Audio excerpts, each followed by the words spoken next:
팀원이 업무상 실수했습니다. 팀장이 피드백하려는 순간 대화의 방향이 달라집니다. 왜 저한테만 그러세요? 팀장님은 제 상황을 전혀 이해하지 않으시네요.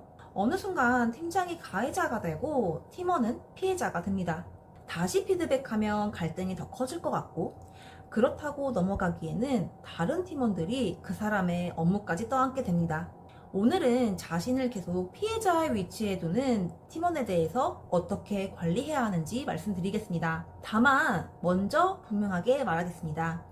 억울함을 말하거나 괴롭힘을 신고했다고 해서 모두 피해자인 척 하는 것은 아닙니다. 오늘 말씀드리는 대상은 사실관계를 확인하는 과정에서도 자신의 책임은 지워버리고 모든 문제를 외부의 탓으로 돌리는 행동이 반복되는 경우입니다. 제가 인사팀장으로 근무할 당시에 어떤 팀원이 팀장님을 괴롭힘으로 신고한 사례를 조사한 적이 있습니다. 그 팀장님은 굉장히 원칙적인 분이셨고, 신고한 팀원은 업무 지시 자체를 괴롭힘으로 받아들였습니다.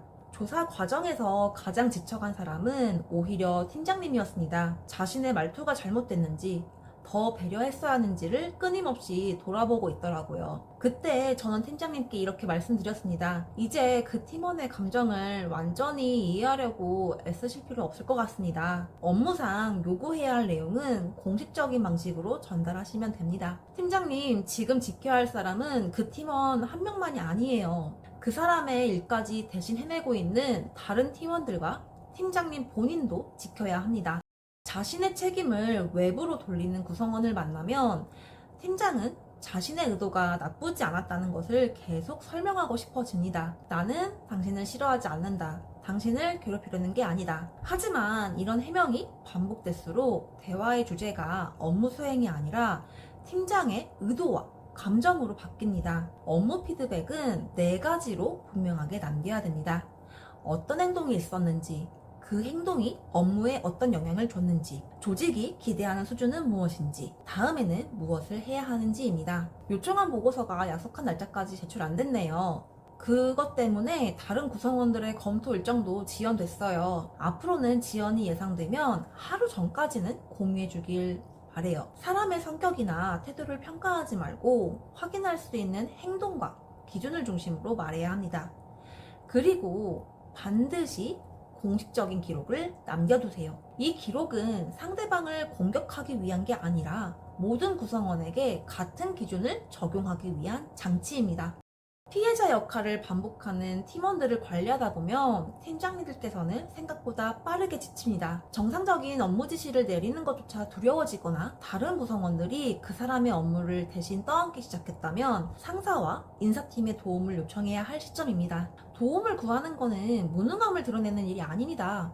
문제를 개인의 갈등으로 방치하지 않고 조직의 기준과 자원을 활용해서 해결하는 적극적인 관리 행동입니다. 다만 저 팀원 때문에 힘듭니다 라고 말해서는 안 됩니다. 어떤 일이 반복되고 있는지, 어떤 피드백을 했는지, 운영에 어떤 영향이 생기고 있는지를 구체적으로 정리해서 공유해야 합니다. 팀장님을 그 자리에 임명한 건 회사입니다. 팀장이 혼자 감당하기 어려운 문제가 생겼을 때 회사도 함께 고민하고 대응을 합니다. 팀원이 힘들다는 감정과 업무 기준을 지키지 못했다라는 사실은 별개의 문제입니다.